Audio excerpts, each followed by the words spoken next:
વાતો વચન વિવેકની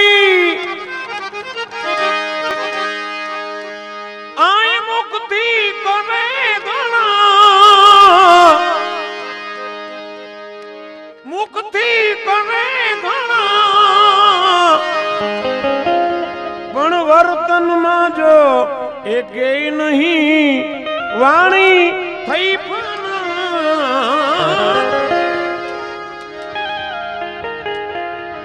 બાપા બાપા બુદ્ધિ આપજો જીવ જમથી ડરે નહીં આશા કરું છું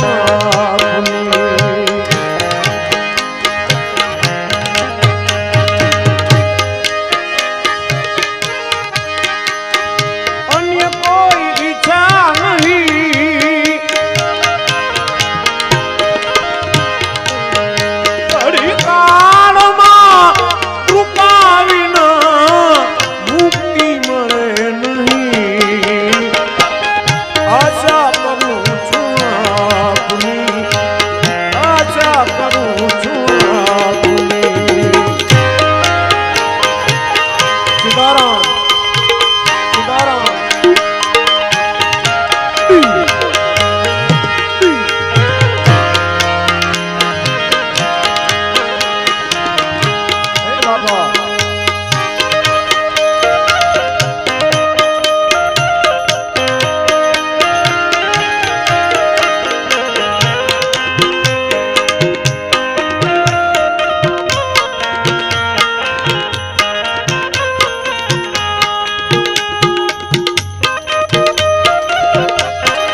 ચડે નહીં આશા કરું છું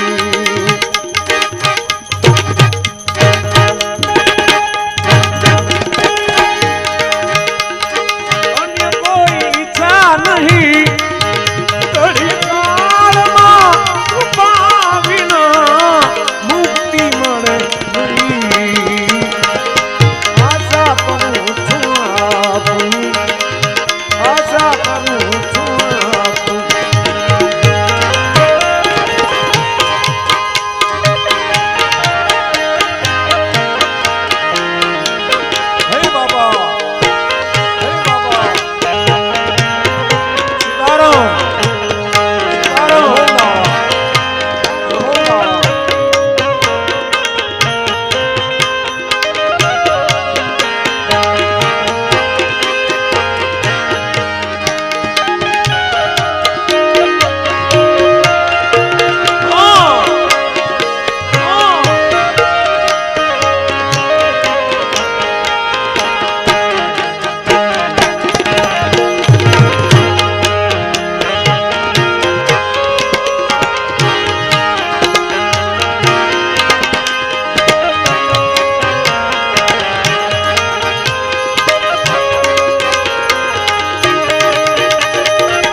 બાવાજી શરણ ગ્રહ્યું છે એનું હવે મારા જીવનની દોરી ઓ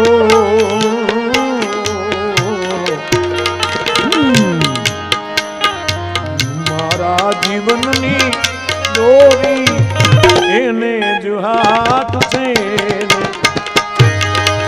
મારા ગુરુની મરુજીને તો અરજી કરી છે ગુરુજી અરજી કરી છે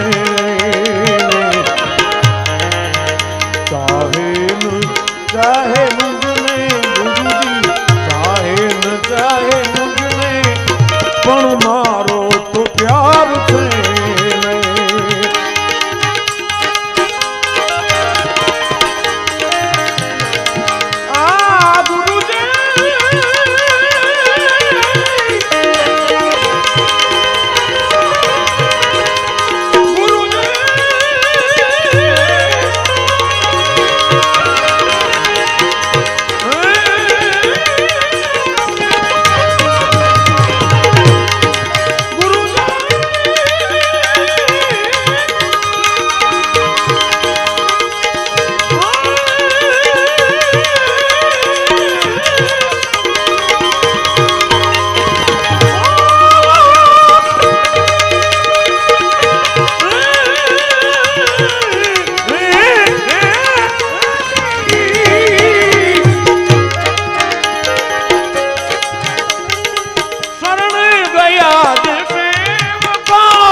સતાવે તો તેને મારતા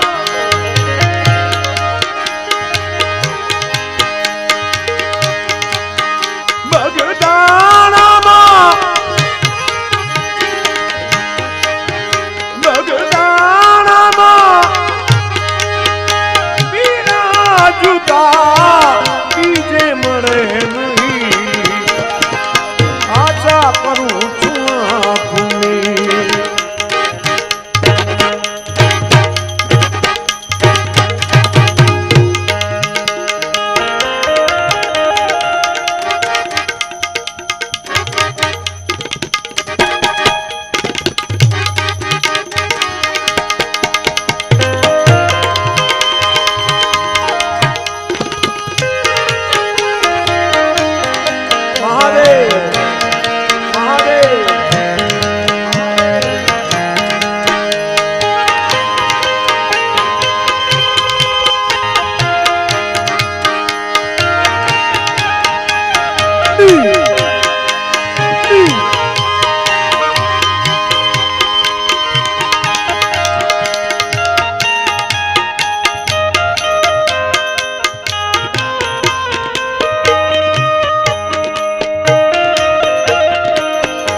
રચના તો બહુ લાંબી છે પરંતુ કહેવાનો મતલબ મહાપુરુષોની કેવી દયા થાય અને આ બધું કૃપા વિના નથી મળતું જે કે કોઈ સંતની કોઈ સદગુરુ મહારાજ કોઈ પહોંચેલા મહાપુરુષનો જો પંજો પડી જાય તો પલા ન પકડે કોઈ પૂજ્ય નારાયણ બાપુ જ્યારે બાપા હયાત હતા એ તો હાજરી જ છે એમની તો શરીરથી જ્યારે હાજર હતા દેહ ત્યાગ કર્યા પહેલા તો બાપા નારાયણ બાપુ એમને દર્શન કરવા માટે ગયા અને નારાયણ બાપુને જોઈ અને બાપા એટલા બધા રાજી થયા એટલા રાજી થયા, કારણ કે સંત છે, સંત મિલે કરે જ્ઞાન કી બાત. દુરીજન છે, દુરીજન મિલે આવે લાતમ લાત. એટલા બધા રાજી થયા કે નારાયણ કંઈક માગો. અને આ તો બાપાની મોજ. અને પૂજ્ય નારાયણ બાપુના હૃદય ભરાઈ ગયું, આંખમાં આંસુ આવી ગયા. અને ત્યાં આ રચના કરી. જો ઘણા રચના એમને એમ નથી થતી, ઘણા બે લીટીઓ લખીને અમારી આગળ આને ગાજો.